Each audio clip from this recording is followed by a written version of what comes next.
Welcome to TBN Israel, the podcast. Today we're talking about the beepers that are exploding all across Lebanon. Hold on here. I think my pager is vibrating in my pocket. Let me just... I think it's crazy, Mati. I think, I'm afraid to have my phone with me. Maybe you can keep the phones with you. We'll put them over here. Know?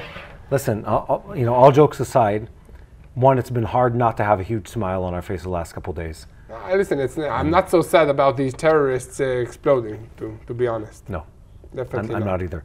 But we're talking today about an incredible couple of weeks when it has to do with the friends of Israel, and the enemies of our enemies. Let's put it that way. Yeah. Being, just crazy operations happening in Syria, Lebanon, and elsewhere, and you read them and you look at it, and this was a couple of days ago. You hear about the whole pager, story, and you look at that, it's like, this is unbelievable. I can't believe how this was pulled off. I can't believe how successful it was, and like the strategic and the psychological implementation, psychological warfare element of it is just unbelievable. Yeah, let's explain to our viewers a little bit what really happened. Okay, so on what was it? Yesterday was a couple days ago. Tuesday. The 17th. It was on the 17th. Yeah. So on Tuesday, at 3:30 in the afternoon, Lebanon time, more than 5,000 beepers. By the way, beeper is like pagers. A phone, or pager is like a pagers. phone that was maybe used by our grandparents or something like that. I think American audience will remember from like all the medical shows from like the 90s and early 2000s. Beep, beep, beep. Where they go like, like my pager's calling me. Emergency kind of in the hospital, I need to go, stuff like that. So Hezbollah, apparently, we don't know everything yet. They thought they had cracked the system of how to keep everything under, away from the eyes of the IDF and other secure. espionage. Encrypted, secure. So they bought thousands of pagers from, it's not clear from which company, a European company licensing the name brand of a Taiwanese brand. It's not entirely clear who made the pagers. They buy 5,000 of them, and they use them as a way to time the attacks against Israel and pass information away from the prying eyes of Israeli Mossad and American intelligence and other organizations. And all that time, it seems like Israel hasn't claimed responsibility for this. Someone who's an ally of Israel or Israel, let's put it that way, sold them pagers that had explosive charges inside of them. Yes. And all of a sudden, sometime a couple days ago, those pagers go off, they pull up the pager, and it says on it as they're looking, message from leadership. And as they're doing that, the pager starts beeping and it blows up.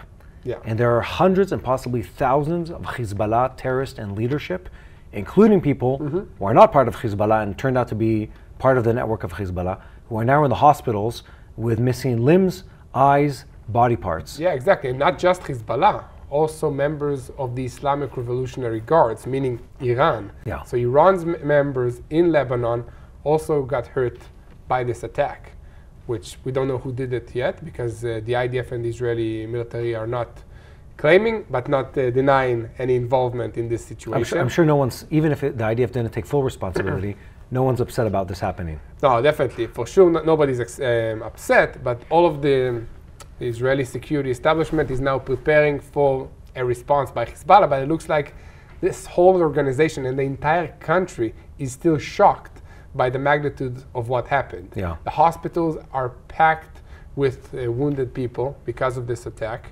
They even called on the population of Lebanon to come and donate blood, but the hospitals are not prepared to receive so many blood donations, so it even makes the situation worse. Mati, just imagine to yourself, if you were part of Hezbollah, okay, and the beeper exploded. But now you have also a phone. You have maybe a walkie-talkie that you have been using in order to communicate with the rest of your terrorist friends. I mean, I would just put all the communications devices aside. Listen, I wouldn't pick up the phone to answer my mother. It's scary. Just the other day, I was interviewing an expert, this is airing soon, on PSYOPs, psychological warfare. And then this happens. The case study here is incredible. We've talked about this in the past. When you think about the infiltration that the IDF or the Israeli intelligence have had in Iran, in Syria, and Lebanon throughout the war, where whatever they think is secure, you look at the assassinations that have taken place inside Iran, where the intelligence penetrates deep into their innermost circles, into their communication. This is more than that. This is at scale. They thought they had outsmarted us. They thought that they had got away with it. And the imagery that comes out, and I'm saying this to people that haven't had a chance to watch it. Yeah. There's videos that came out in the last couple of days where you see countless people, and they're going for their pager in their pocket. One guy's in a market, another one else is in a mall. On a motorcycle. Yeah, riding, and all of a sudden, as he's reaching for his pager, it blows up. And these are small charges. They say it was between 20 to, I think, 50 grams. Between 28 to 56 grams. Very small charges. It's like, I don't know, half a box of cheese. I don't know, something like Slice that. Of cheese. A quarter, yeah, or something like that. Yeah, that means very small. It's super like small, an amount of less than a slice of cheese, of yellow cheese. Yeah, yeah. I mean, so basically, according to foreign reports now, okay, the Israeli Mossad or somebody else, this is again according to foreign reports, was able to infiltrate the factories that designed and manufactured these pagers and implant an explosive device and a detonator that is connected to a wireless trigger into the pagers next to the battery. Yeah. Okay, and once this trigger was triggered and, I don't know, making it work at the same time, it was able to create this message of leadership of Hezbollah trying to reach you, and then beeping a few times. So basically making sure that the person is picking up his pager, looking at it before it explodes. Yeah, so to maximize damage. Yeah, to maximize Because again, damage. the device and the charges are very, very small. And yet, and I think this is where, we're talking counterterrorism. Everything in the act of terrorism is to put fear in the hearts of your enemy. Hezbollah, Iran, Hamas, exactly. Everything they do is geared not only towards military tactical victories, Psychological it's geared towards warfare, putting fear in the heart of Israelis and the West. And now we flipped the table on them, allegedly. Completely, no, definitely. I mean, just think about it, you can't go to the hospital now in most places in Lebanon because they're filled with injured, they're not killed, injured Hezbollah operatives that have missing fingers and they've lost their sight in certain eyes. And again, I'm not, on the personal level, I'm not happy that a certain person is suffering.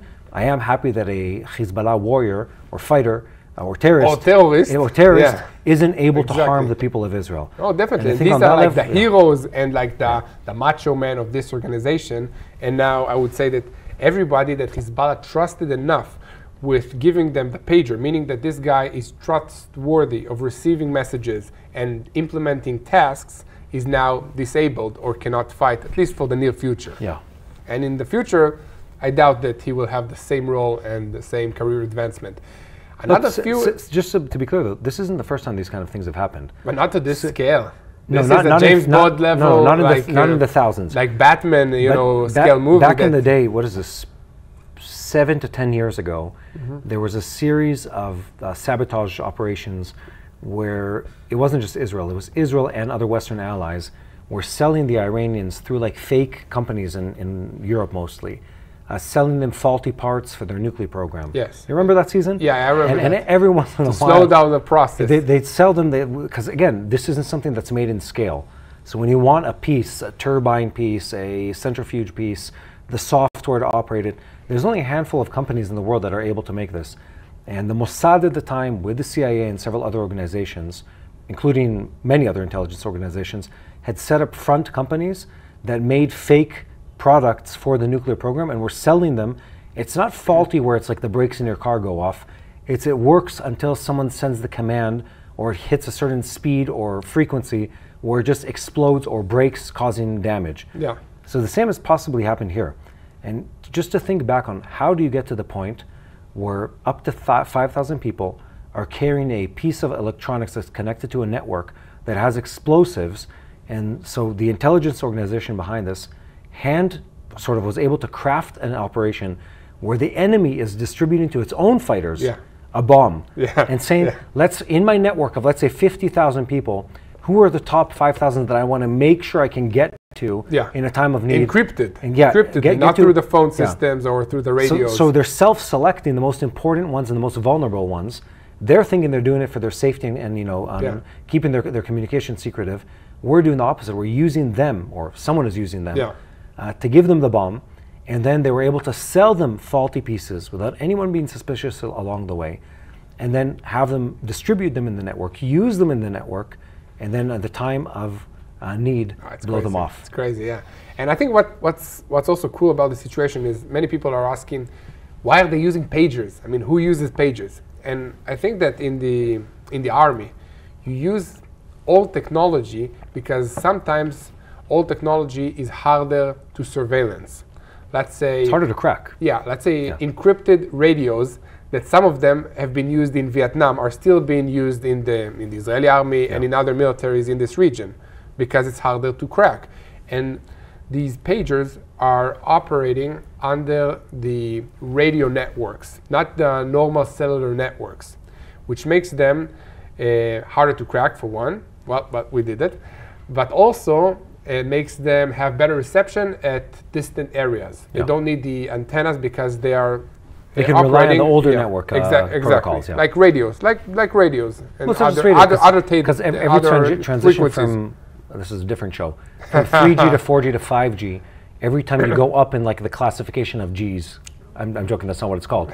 It's the frequency that's going up. That's what's going up. Yeah. The higher the frequency, the shorter the range, the faster the speed, and the weaker the penetration. So 5G can't penetrate through a wall. 3G and older protocols, FM radio and stuff like that. You can see that. Well, longer wavelength, so it's it's able to reach. Just an example is like in the Gaza Strip, you barely have cellular reception, but you have radio frequency. So you can listen to the radio of Israel in Gaza, which this is what the soldiers do, but it's hard to make a phone call. Yeah. Yeah. So it's been a crazy week in the sense of one, the pager operation within Hezbollah operatives. But before this operation was launched, I would say just maybe 2 hours before, the IDF was able to neutralize an assassination attempt by Hezbollah in Israeli territory.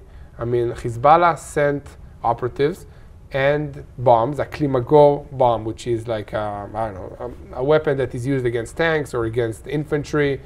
I'm trying to remember what the English name for that is. And attached to it was a cell phone and a detonator that they can operate from further, like a camera and a cell phone. So they can see when the Israeli high-ranking official will be close to the bomb, and then they can detonate it from far.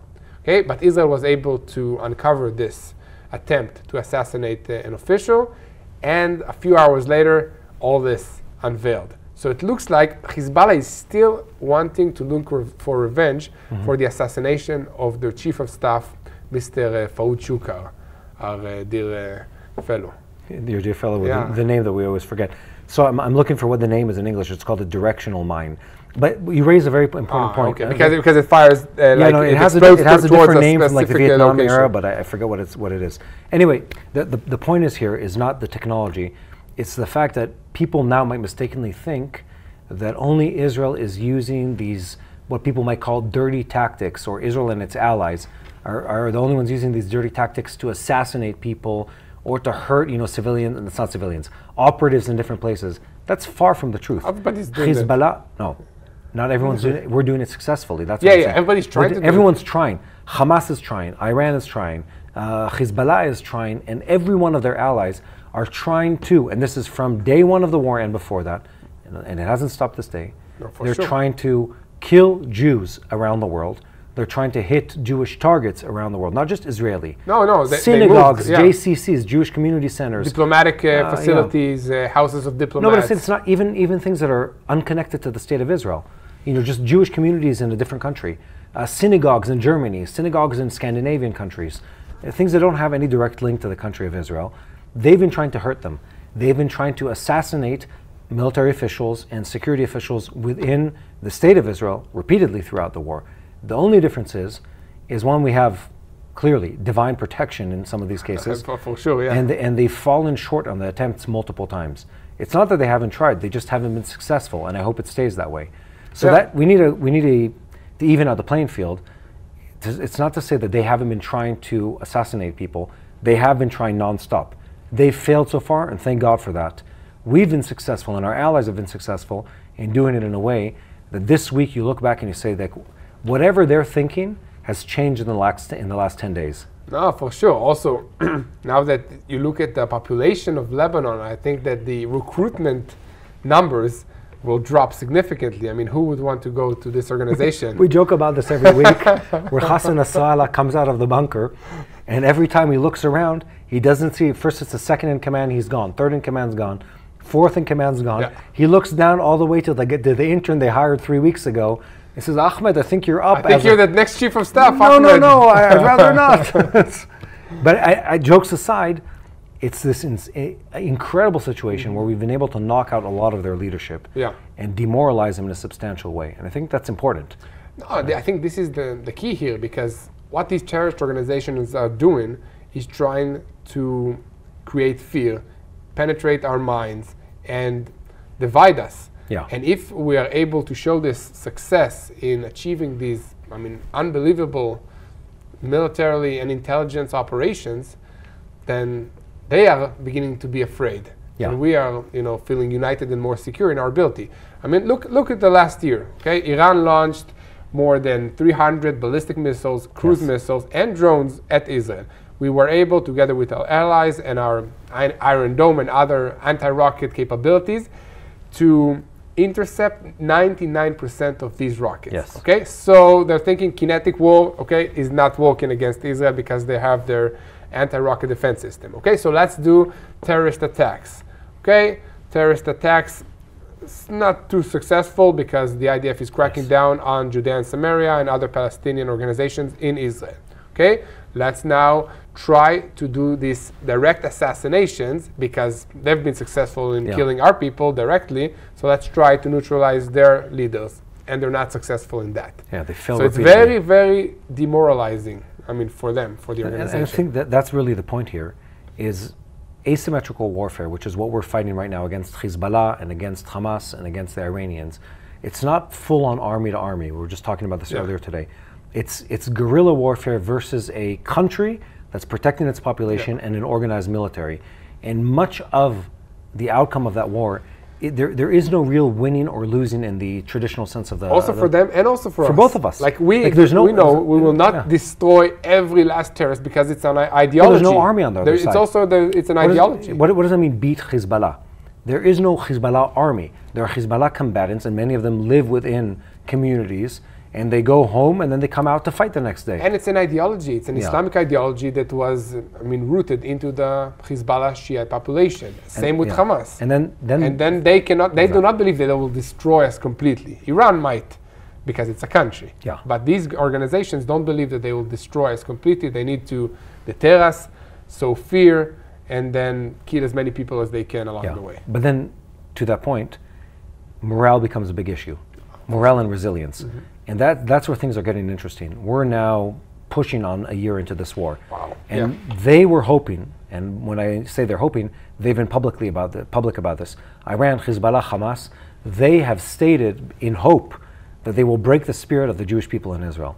And they've said it again and again, we'll outfight you, we'll outlast you, we're more resilient than you. You don't think long term. Islam, or radical Islam, thinks long term. We're willing to sacrifice. That is not what's happened. They're being demoralized. Hamas has been taking blow after blow after blow. Hezbollah, Iranian proxies, Iranian IRGC officers and operatives everywhere around the world. Houthis in Yemen. Houthis again and again. And then here's the situation in Israel. It's been a hard year. I've spent the last couple of weeks, I've been back into reserves part of the time, and you will not find demoralized soldiers in the IDF. And I tell my soldiers every time I meet with them, you will only find highly motivated, hopeful, and winning mindset soldiers in the IDF right now. Exactly. And I tell them, I'm impressed every time. Some of these people have been in the army for the most part of a year, nonstop. And they go back and forth with their families, but still, and you find resilience, and in the communities that are most threatened, you find incredible resilience and a lack of fear. So listen, Mati, it's crazy what you're saying. I've been to Tel Aviv yesterday. As this whole thing happens, we went yesterday, a few days ago, as these explosions of the beepers happen in Lebanon, and the beach is packed with Israelis. Happy people. happy people. Playing volleyball, laying on the grass, playing with their babies, outside, living their lives. I think this is the key here. We believe in the future. We want to have a good life, we the Israelis.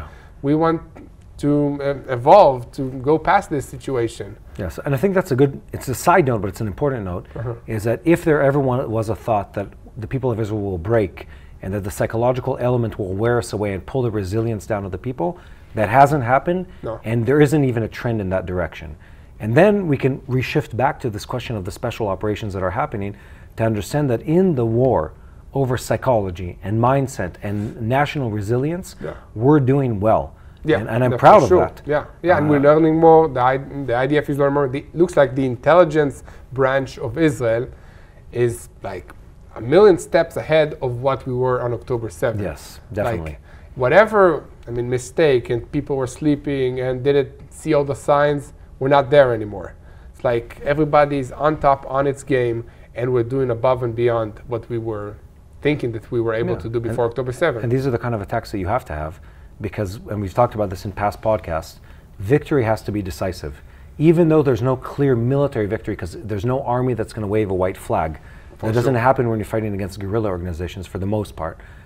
There will be a moment where people around the world, and specifically around the Middle East, will look and say, did Israel win decisively? Did they win overwhelmingly? Yeah. Did they prove that the spirit and the technology and the ability and the resilience is far greater than their adversaries? And when the answer is proven to be yes, and I don't think there's a question about it, then we move into the next phase of greater regional cooperation and joint work and additional Abraham Accords and all the things that come with that. Exactly, and in the Middle East, you do peace with the strong. Yeah, and by proving 100%. that we are a strong presence, a strong military power, a strong economy, a strong community, a strong people, people will do peace with us. Yes. This is just how it works here. Okay, and Mati, I think this is a good time to answer our viewers' questions about how can we support Israel during this time. Okay, so I think that one thing that you can do to help Israel is helping the economy of Israel. I know it's very hard to fly here as a tourist now because most of the airliners just canceled their flights to Israel, but you can help Israel by actually ordering boxes from one of our sponsors, which is called Arza Box. And in these boxes, he combines craftsmanship and flavors and other good stuff from Israel, from the Holy Land, from Jerusalem, from the Galilee, from communities around the Gaza Strip that were affected by this war. And you get all this stuff to your house. So one, you're helping the economy of Israel. You're helping small businesses in this country that was suffered tremendously by this war. And you get a good gift to your house, flavors from Israel. You can give it as a gift. So I would... Wait, there's more, Yair. What? TBN Israel viewers get a exclusive discount. So if when you're checking out from the Arza Box store website, if you put in the code TBNIL, like IL, the letters, you get an exclusive 10% discount on top of the already reduced price. So that's something that only our viewers can get. We've met with the founder, we've seen the products. It's a very, very impressive gift box from this country, and it really does support, it's not mega companies, it's the artisans, the small businesses, the families, the farmers, the special need community. It's an incredible social endeavor that really brings value to people on the other side. And then they also have something to enjoy straight from the country of Israel. Yeah, definitely. And by adding TBNIL, you help us. So you help us create more content from Israel. This is how this partnership works. We're always trying to find ways of getting more funds to do better stuff, more podcasts, more videos from Israel during this time so that we can really share the truth of what is happening. And you can help us share the truth by subscribing to TBN Israel, to YouTube, and searching for us on any social media platform. So thanks for that. Let's zoom back in. This isn't the only operation that's happened in the last 10 to 14 days. Oh yeah, we're talking about Syria. That was cool. Now let's zoom out and zoom into northern Syria. Yeah. Now Israel claims responsibility for this. I think let's put it a bit in geography. So you have Israel, okay, on the bottom. Yeah. You have Lebanon on the northwestern side. We don't have a map today on the picture. And then on the northeastern part, you have Syria. Yeah. And okay? and to finish that thought, Syria isn't a straight country. It's a country that runs south-north, but then has like a big flank that runs into the east, into a desert area.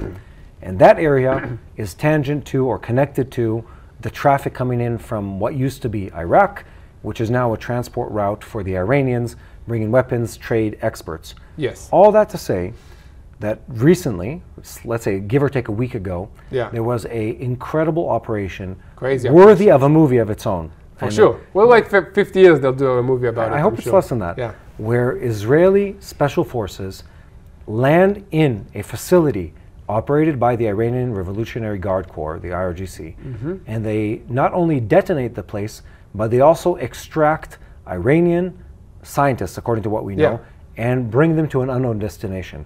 So again, to tell the story, it's crazy. Helicopters take off in Israel, or somewhere. We don't know where they took off from. I was going to say Israel, but no one knows where they took off from. They might have taken off from a different country. Exactly. And they go to a remote location, operated by the Armenians, guarded by the Iranians and the Syrians, and they extract Iranian experts that are operating in Syria, and then they blow up the facility. And they do this without any resistance. And also, nobody got hurt. Yeah. And this mission was super successful, undercover. But I think that it's important to understand, why would Iran build factories in Syria? Okay, so until now, Iran was able, thanks for the water. It's been a hot day here in Jerusalem. Yair and I are thirsty. Yeah, definitely. Thanks so much. So, okay, Iran until now has been sending weapons above ground, in trucks, in trains, in cars disguised as United Nations humanitarian aid supplies into Syria, into Lebanon. Have we ever shown those images? I know we've talked about this in the past. We've shown them on boots on the ground, for sure. But so for those who haven't seen them, let's describe what this looks like, because this has been happening, I don't know, 10 years? Yeah, it's at least 10 years. And it's been an ongoing war between Israel and the Iranians, taking place in the border between Syria and Iraq, or the areas in between Syria and Iraq, different border areas, where you'll have convoys of Iranian weapons technology that are being I was going to say shipped, it's not shipped, trucked into Syria, with the purpose of taking their low-grade missiles and making them more accurate, with the purpose of transferring more munitions, with the purpose of training people. And the IDF again and again and again, and again, the Iranians unofficially have sometimes officially, sometimes unofficially been striking these convoys on a daily basis. I think everyone knows it's the Iranians. And at this point, everyone knows it's Israel that's bombing them, but we do it as part of a coalition oftentimes. Yeah, you need to coordinate it also with the Russians, with everybody. But by the way, okay, so Iran thought, okay, but just to finish the image, the Iranians are sending convoys. It's not a carload. It's not. It's huge trucks, 10 trucks with United Nations or aid symbols on them, all the way from Iran into Lebanon, through Syria, through Iraq. Similar to like war imagery you've seen from the Second World War, other wars, where the convoys line up on a border or far from a border, and they try to break through during the night or during a season where they expect they won't be able to be attacked, and make a punch through whatever open space it is to be able to hide those things inside Syria. Exactly. And Israel has been bombing it again and again and again and again. Now they're trying to get a stronghold that's even facilities permanently inside before that, Syria. Mati, they said, okay, so convoys are not working. We're losing a lot of money, a lot of manpower, a lot of weapons. Let's try to send planes into Lebanon. And they were. And then they sent planes, and then Israel revealed image of Hezbollah operatives storing weapons inside the, hangars and facilities in the Lebanese airport. And then Israel said, okay, if you keep using this airport, we will target it as a military facility. So then they've moved everything away from the airport. And then, now we've seen them thinking, okay, let's manufacture our own weapons, or make them preciser, develop them in Syria, which is very close to Lebanon. And this facility is one of these facilities that we're trying to manufacture weapons to be used by Hezbollah. But the researchers, the knowledge, the know-how is Iranian. Yes. And the IDF, or whoever did that, this operation, was able to target these facilities, neutralize them, destroy them, and extract the scientists, which is just crazy, on helicopters. And if we want to delve into the realm of conspiracy for a couple minutes, please do. I do every once in a while. I just try not to get fully immersed into it. There's always these rumors, and I've heard this first-hand reports from people that came out of Syria or Lebanon, where they'll say, for years we've been hearing in cafes and restaurants, in cities in Syria and Lebanon, we've been hearing Iranian. There are neighborhoods that are now known as the Iranian neighborhoods.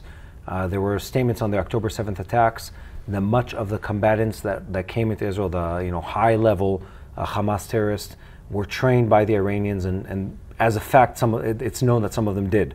That they had traveled back and forth repeatedly to get weapons training and explosives training and technology and warfare and all those different things. the Iranians are not just sending money and equipment. They're present around the state of Israel. There were rumors in the beginning of the war that there were, I don't want to say this to the record, but large tens of thousands, let's put it that way, of Iranians that were somewhere in the area of the Syrian desert waiting for the opportunity to attack. So they're very much trying, they've always been playing this very careful game of between outright attack, which goes to full-on war, which is a different scenario, to like we're doing sort of like, you know, the small attacks and the small regional like conflict or border conflict. They're always trying to play both games. Plus, they don't care about Lebanon and the Lebanese people at all. Yes. That's why they use that country in order to wage their war against Israel, which doesn't benefit the Lebanese people at all. I mean, they have nothing to gain. Even if Israel is annihilated, the Lebanese people have nothing to gain from it. Yeah. So this is what they're doing. And I think it's really important because I had an interview a few days ago with an Iranian Jew that was born and raised in Iran and then moved to Israel. Relative of mine? Of your? No, yeah, you're right. You're a Persian as well. Partly, yeah. So, and he mentioned that the people of Iran do not support the Iranian regime. The majority of the people of Iran do not like the We get a lot of those messages. Yeah, also like on YouTube we see if that. you fan through like the YouTube page, you'll see a lot of people. I know you know this. I'm saying this to our viewers at home. A lot of people that say I'm from Iran. I get them. I love Israel. I'm from Iran. On I'm my Iranian. personal Instagram and Facebook, I'll get people messaging and saying, "I want you to know I'm from Iran. We love Israel. This isn't us. And I believe that. I believe there's good in every country you go. I think now's also a good opportunity to say that, you know, I don't have hair on my head. I always have to wear a hat. I'm looking at my shopping cart now on our Wigs? Wigs? No. I'm not. We're past that day and age. We rock the shiny head, but we wear a hat in the summer. Okay. So I'm on our store, on our e-commerce store. Oh, okay. You didn't understand where I was going with this. So quick segue. We were just out in the sun the last couple of days, and I always have to wear a hat when we're in the sun, take it off sometimes when we're on camera. I'm on the TBN Israel e-commerce store right now. Online shop, and you can get that from the bottom of almost all our YouTube videos. You'll find these product placements there of merchandise that has our name on it. And it's a way to support what we're doing here in Israel, which is something we encourage people to continue doing. Please do, yeah. But it's also good products like that. I'm about to order some for myself.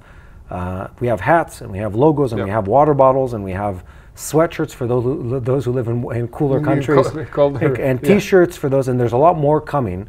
So if people want those kind of things, we have a lot of merch that's available for people to buy. Yeah, definitely. And by buying these merchandise, you also get stuff and you also help us create more content and develop our products and our presence.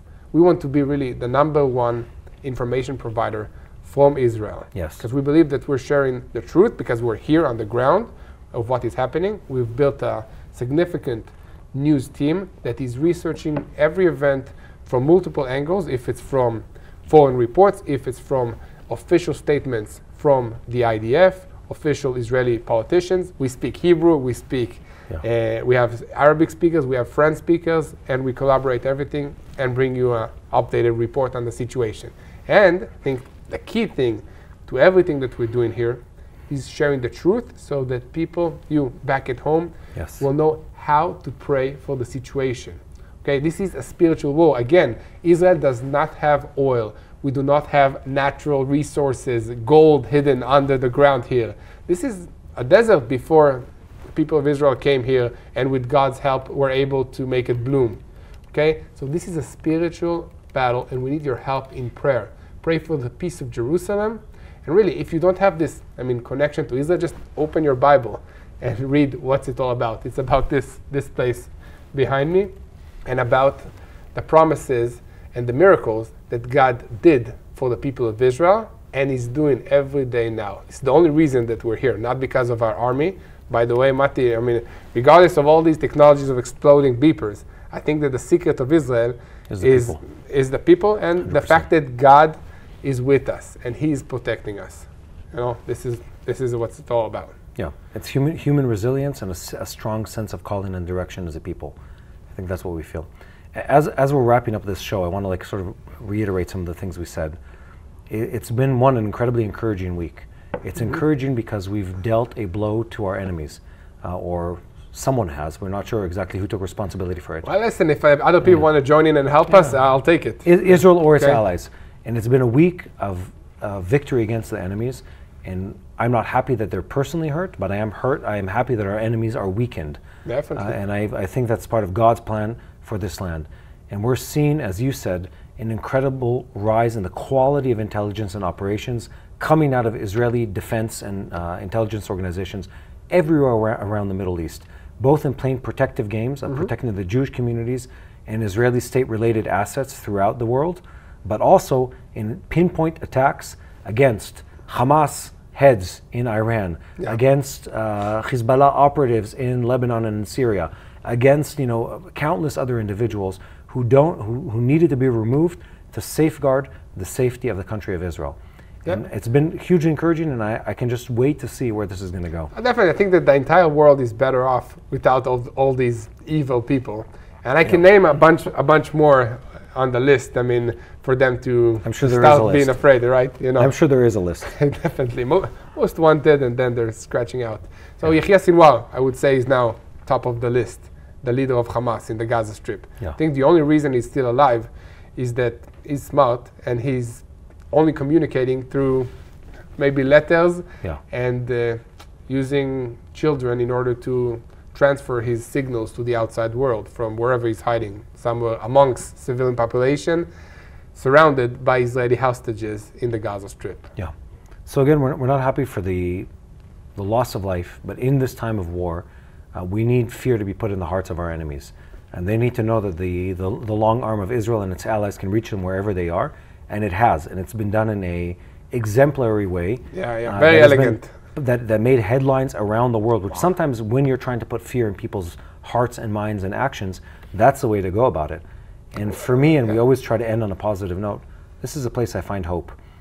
If you look at the facts, the number of our enemies, the size of the opposition, the number of guns, airplanes, whatever they have, we're always outnumbered. That's always been the case. And yet, God's always been faithful. And the state of Israel remains, and it remains strong. And the people of Israel remain resilient and motivated, and I don't want to say unfazed. It's been a year, but still, morale is high. People live lives. Children go to school. Yes, streets are filled. Coffee shops packed with people. Life goes on. We're hopeful. We're positive. We're thinking about the future. We're investing. We're still here in the country, and life goes on. I think this is something really, really nice. It has to do, with God's spirit and God's peace in this country, because everything is very bad if you look at the numbers, but God is good and His happiness is within us or around us here. So it's really encouraging. We have this song in Hebrew, Misha Ma'amin Lo Mefached, which is sung by children and adults alike, which says essentially, those who have faith have no fear. And that's really what keeps people going. I think this is a good moment to address our people at home. If you've been watching this up till now, first of all, good for you, because we've been all over the place, Yair and I, today. But secondly, this is an opportunity to invite you to share, to like, and to subscribe on whatever platform you're watching this. And again, we've been talking about what difference does it make in the overall moving the needle around the world. And I want to tell you at home that it does make a difference. Even if you share with one friend or 2 friends or 10 friends, it moves the needle in the perception of truth, in the perception of God's faithfulness, in the perception of events in this part of the world. And it makes a difference to us. We care about engaging with people who engage with this content, and we want to hear from you. We want to know that you're there, supporting us, caring for us, praying for what happens here in this country. Well, Mati, I think this sums it up. Thanks so much. Thank you, Yair. Thank you for joining us. Thanks for watching. Subscribe, like, share, and help us spread the truth. And keep praying for the peace of Jerusalem.